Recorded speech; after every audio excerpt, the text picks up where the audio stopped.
तो नंद बाबा के पास उस दिन गर्गाचार्य जी आए। गर्गाचार्य जी को बोला नामकरण कर दो महाराज। गर्गाचार्य जी ने बोला देखो आपके पुरोहित हैं शांडिल्य मुनि और हम हैं वसुदेव जी के पुरोहित, और आपको अपने पुरोहित से नामकरण करवाना चाहिए, हमसे मत करवाओ। महाराज हमारे पुरोहित शांडिल्य मुनि ने कहा है कि नामकरण तो गर्गाचार्य जी करेंगे। अच्छा, वो तो इसलिए कहा कि वो उनको पता है कि ठाकुर जी और बलराम जी जो हैं वो देवकी और वसुदेव के पुत्र हैं, इसलिए अधिकार उनका बनता है। इसलिए नामकरण जो है वो महाराज हमारे पुरोहित जी ने कहा कि गर्गाचार्य जी करेंगे। बोलो प्रेम से राधे राधे। थोड़ा और आराम से, थोड़ा सा शर्म तो नहीं लग रही होगी। बोलो जोर से राधे राधे। बाल कृष्ण लाल की। बार बार बोलना पड़ता है आपको। तो गर्गाचार्य जी ने बोला देखो नामकरण तो कर देंगे, और ये अच्छी बात है। हमको नामकरण जो है वो अपने पुरोहित से ही करवाना चाहिए। किससे करवाना चाहिए? या अपने पुरोहित से करवाएं या अपने गुरुजी से करवाएं, दो ही लोगों से हमको नामकरण करवाना चाहिए। आज के समय में तो ऐसा हो गया कि अभी ब्याह नहीं हुआ तो ब्याह से पहले ही बोल देते हैं कि जब हमारा ब्याह हो जाएगा उसके बाद बच्चे होंगे तो हम नाम रखेंगे, बेटा होगा तो पिंटू और बेटी होगी तो पिंटी। हाँ, बोलो नाम ऐसे ही रखते हैं। या शादी हो गई तो बोले अब हमारे बेटा या बेटी होगी, बेटा होगा तो ये और बेटी होगी तो। देखो नामकरण एक संस्कार है। क्या है? बोलो जल्दी जोर से। कितने संस्कार होते हैं सनातन धर्म में? हाँ 16। कितने होते हैं? 16, जिसमें आखिरी अंतिम संस्कार होता है ना, वो भी संस्कार होता है। तो इसी में एक संस्कार आता है नामकरण संस्कार। कौन सा? अन्नप्राशन है, केशांत संस्कार है, कर्णवेद संस्कार है, यज्ञोपवीत संस्कार है, ऐसे पूरे संस्कार हैं। तो इसमें एक संस्कार आता है नामकरण। और ये नामकरण संस्कार जो है वो दिन मुहूर्त देखकर अपने पुरोहित से ही करवाना चाहिए। ऐसे नहीं कि अपनी मर्जी से जो मन आ गया ये नाम रख दो। बोलो जोर से राधे राधे। नामकरण बड़ा समझ कर रखना चाहिए। आज की बात बताऊं, आज हमको फ़ोन आया हॉस्पिटल से, एक हमारे हैं बेचारे भक्त, हमने उनको लताड़ भी दिया साथ ही साथ। वो कहने लगे महाराज बधाई हो, हमारे बेटा हुआ। मैं कहा जी बधाई हो। अच्छा नाम भी बताई दो, क्या नाम रखें? मैं क्या भाई 10 दिन का तो होने दे पहले, सीधे ही नामकरण, नाम बताओ क्या नाम रखें। अरे संस्कार की एक विधि होती है, उस विधि से ही वो संस्कार होना चाहिए। इसीलिए जो है जब नाम, हाँ बेशक वो बात ठीक है, आपने अगर मन में सोचा भी है कोई नाम तो आप पुरोहित जी को बोलेंगे ये नाम अगर आप देखें तो अगर रख सकते हैं वो नाम। आप पहले ही नाम लेकर भागे हैं। बोलो बाल कृष्ण लाल की। बोलो प्रेम से राधे राधे। इसलिए नामकरण संस्कार है, मैया ने नहीं करवाया अभी तक। हाँ बुलाया बहुत नामों से मैया ने, पर एक नाम जो रखना था ठाकुर जी का वो नहीं रखा है। तो गर्गाचार्य जी ने बोला नाम तो रख देंगे महाराज, परंतु एक दिक्कत है, अगर हमने नाम रखा तो कहीं कंस को ऐसा ना लगे कि इन्होंने क्यों रखा, गड़बड़ हो जाएगी। आप ऐसा करें कि कहीं बंद स्थान में नामकरण करेंगे। ठीक है महाराज, बंद स्थान में कर लेंगे, परंतु कहाँ करेंगे? आपके यहाँ तो 1 साल से उत्सव ही खत्म नहीं हो रहे हैं, नामकरण का भी आप तो उत्सव मना देंगे। इसलिए जो है वो नामकरण हम तो शांति से करेंगे, चुपके मान करेंगे। ठीक है महाराज, कहाँ करोगे? जहाँ ऐसा स्थान बताओ जहाँ कोई ना हो। ऐसा स्थान तो एकमात्र है और वो है गौशाला। कौन सा स्थान है? गौशाला में नामकरण करेंगे। गौशाला में बढ़िया आसन बिछा, मैया के लिए आसन बिछा। नंद बाबा मैया के पास गए और जाकर कहने लगे बाबा गौशाला में बैठे हैं, वहाँ जाकर नामकरण करवा दीजिए। मैया ने कहा नामकरण तो करवा देंगे, परंतु बाबा पहुँचो हुआ है कि नहीं है? हमको लगता है बाबा कहीं ऐसा ही तो नहीं है कोई फ्रॉड। बोलो राधे राधे। भाई बाबा कोई जान पहचान बड़ा विद्वान है कि नहीं, हम परीक्षा लेंगे पहले। नंद बाबा ने बोला ठीक है ले लो परीक्षा। तो परीक्षा लेने के लिए मैया ने क्या चतुराई दिखाई। देखो माँ है वो, क्या परीक्षा लेगी बेचारी। मैया ने क्या किया, अपना जो लाला था कृष्ण कन्हैया, उनको रोहिणी को दे दिया, क्योंकि रोहिणी वसुदेव जी की पत्नी है। और जो रोहिणी के लाला बलराम जी थे उनको किसको दिया? उनको मैया को दे दिया, अपने आप ले लिया। अदला बदली कर ली अपने दोनों लाला की। दोनों आए, चरणों में प्रणाम किया, बैठ गए। और बाबा को मैया अपने हाथ जोड़कर बोलती हैं, हे गर्गाचार्य जी महाराज, ये मेरा पुत्र मेरी गोदी में है, मेरे पुत्र का नामकरण कर दो।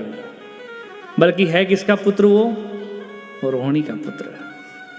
मेरा पुत्र मेरी गोदी में है, नामकरण कीजिए। जैसे ही ऐसा कहा तो गर्गाचार्य जी महाराज ने मैया की गोदी में लाला को पड़े हुए देखा और तुरंत नामकरण करना शुरू किया। अयम ही रोहिणी पुत्रो रमयण सुहृदो गुणे ही आख्यास्ते राम इति बलाधिक्यात् बलम विदुहु।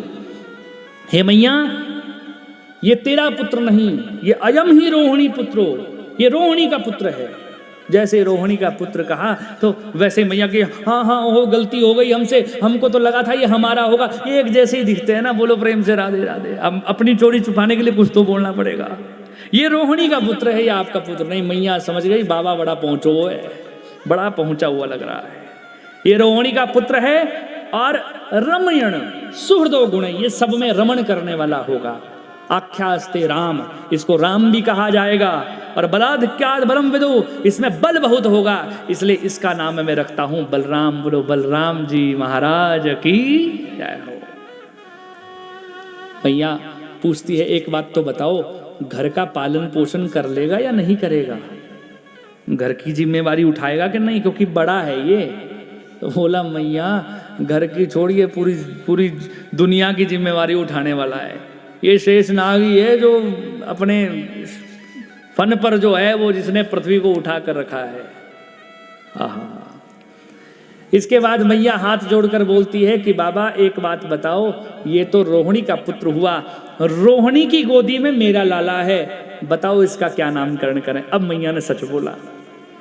जैसे ही सच बोला तो गर्गाचार्य जी महाराज ने ठाकुर जी को देखा और देखते ही ध्यान लगाया तो पता लगा ये तो साक्षात भगवान हैं। समाधिस्थ हो गए, आंखें खुली की खुली, पलकें झपक नहीं रही, श्वास चल नहीं रहे और खड़े जैसे बैठे थे बैठे बैठे देखते ही जा रहे हैं। बड़ी देर हो गई देखते देखते। ये तो वही हैं जिनको हम ध्याते हैं, ये आज सगुण रूप में यहाँ आए हैं। आहा प्रभु। जैसे ही ध्यानस्थ हुए तो बड़ी देर जब हो गई तो नंद रानी ने रोहिणी को बोला कि हे रोहिणी, बाबा ना पलके झपके, ना कछु बोले, ना हिले डुले, ना सांस लेवे, मोकू तो लगा बाबा गयो, सिधार गयो। और अब बाबा को मेरा ही घर मिला था। अरे देख तो सही, ये है भी, ये पलके पलके झपके ना, माकू मोकू लगा गया ये। जैसे ही ऐसा कहा रोहिणी ने बाबा को हिलाया, बाबा देखो तो सही। बाबा जैसे ही नेत्र बाबा के उठे, जागृत अवस्था में आए, तो बाबा ने तुरंत बोल दिया कि हे मैया, बहुनि सन्ति नामानि रूपाणि च गुणस्यते। हे मैया तेरे लाला के तो बहुत नाम होंगे, और तू क्या सोच रही है तेरे घर में कोई साधारण लाला पैदा हुआ है? अरे मैया तेरे घर में तो साक्षात भगवान आज अवतार लेकर आया है। बोलो कृष्ण कन्हैया लाल की।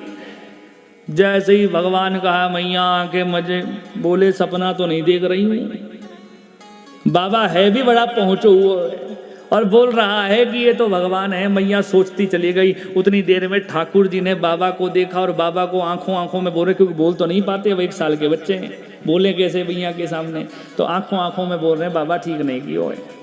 अब ऐसा हो जाएगा कि मैया मेरे लिए बढ़िया मंदिर बनवावेगी, मूर्ति की जगह मोकू बैठावेगी, सुबह शाम आरती घुमावेगी, भोग लगाएगी, कुंडी लगाएगी और चली जाएगी। यही होता है भगवान के साथ। फिर मैं वहाँ मूर्ति के रूप में धूल भापता रहूँगा वहाँ। ये ऐसा योगा आपने गलत कर दिया। मैं तो लीला करने आया हूँ ब्रज में, ये आपने ठीक नहीं बोला। अब गर्गाचार्य जी आंखों आंखों में उत्तर देते, चिंता मत करो, ब्राह्मण हैं, अभी बात पलट देते हैं। बोलो बाल कृष्ण लाल की, बोलो प्रेम से राधे राधे। अब ब्राह्मण वाणी का धनी है, अभी पलट देते हैं बात। ये बात आंखों आंखों में हो रही है। किसमें हो रही है? बोला नहीं इन्होंने, आंखों आंखों में। जब प्रेम अत्यधिक हो जाता है ना तो आंखों में ही बातें होती हैं। किसमें होती है? पति और पत्नी मानो आपस में बड़ा प्रेम करते हैं। पति देव के साथ कोई मेहमान घर में आया, जैसे घर के सोफे पर आकर बैठा तो पति ने आंखों आंखों में बोल दिया कि देवी अब जल्दी से जल भी लेकर आओ और जल्दी से चाय भी बना दो। अब अगर बोलना पड़ गया मुंह से तो काहे का प्रेम उनमें? प्रेम तो वो है कि पति और पत्नी आंखों आंखों में अपने एक दूसरे के इशारे को समझ ले क्या बोला जा रहा है। बोलो बाल कृष्ण लाल की। और जो आंखों की बात होती है ना, इसी से होती है जिससे बहुत अत्यधिक प्रेम होता है। मैं समझा रहा हूं आपको। आप ठाकुर जी के सामने बैठोगे, उनसे बात करोगे ना आंखों आंखों में, वो आपको उत्तर देंगे, वो आपको बोलेंगे, बताएंगे, समझाएंगे, एक एक बात आपका उत्तर जवाब देंगे। बस आप बात तो करो आंखों आंखों में। आप में से बहुत सारे लोग वृंदावन गए होंगे, आपने देखा होगा बिहारी जी मंदिर में लोग चिल्लाते हैं, रोते हैं, भूमि पर पड़ पड़ कर रोते हैं, पागलों की भांति हो जाते हैं। उनको किसी ने कुछ बोला? किसी ने कुछ नहीं बोला। उन्होंने बस बिहारी जी को देख लिया और देखते देखते आंखों आंखों में ऐसी बात हो गई कि पागल हो गए, बिल्कुल रो रहे हैं भगवान के लिए। ये नेत्र का जो प्रेम होता है ना, ये बहुत अद्भुत होता है। और आंखों आंखों में प्रेम हो जाए तो और क्या चाहिए। बोलो बाल कृष्ण लाल की। गर्गाचार्य जी ने बोला चिंता मत करो, अभी पलट देते हैं। मैया ने बोला बाबा ढंग से देखो, मोकू ना लगे भगवान है। गर्गाचार्य जी ने बोला मैया क्षमा करना, वो मोकू नींद आ गई थी। बाबा आंखें खोलकर, हाँ मैं तो वैसे ही सोता हूँ। आंखें खोलकर मोकू नींद आ गई थी और जैसे ही आंखें मैंने खोली और मैं जागृत अवस्था में मैंने सोचा कहीं मैया बुरा ना मान जाए, तो मैंने बोल दिया ये भगवान है। ये भगवान नहीं, भगवान की तरह थोड़े गुण इनमें जरूर होंगे। मैया नंद रानी ठाकुर जी के ऊपर हाथ रखकर बोले मैं भी तो इतनी देर से ये सोच रही हूँ, मैंने तो यही सुना है कि बाबा तो गोरे, भगवान जो हैं वो गोरे गोरे होते हैं। ये हमारे घर में कारों को रूटों से भगवान कहाँ से आ गए?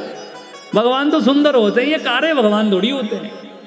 गर्गाचार्य जी कहते हैं मैया तूने आज या को कारा कहा ना, जाओ आज के बाद में इसका नामकरण करता हूं, इसका नाम होगा कृष्णचंद्र जी महाराज। बोलो कृष्णचंद्र जी महाराज की। इसका नाम कृष्ण होगा। एक अर्थ इसका ये होगा कि जो काला हो, और एक अर्थ इसका ये होगा कर्षयति इति कृष्ण, जो अपनी ओर आकर्षण पैदा करे वही कृष्ण है। इसलिए इसका नाम क्या होगा? कृष्ण होगा। मैया ने नाम जब देखा, गर्गाचार्य जी को प्रणाम किया, बाबा बड़ा धन्य, आपने तो चिंता में डाल दिया था, ये भगवान कहाँ थे हो गए। हाँ मैं तो लाला के लिए तरस रही हूँ, भगवान कहाँ थे आ गए हमारे घर में। अब मैया और रोहिणी जो है वो अपने अपने लाला को गोदी में उठाती हैं और आगे बढ़ती हैं।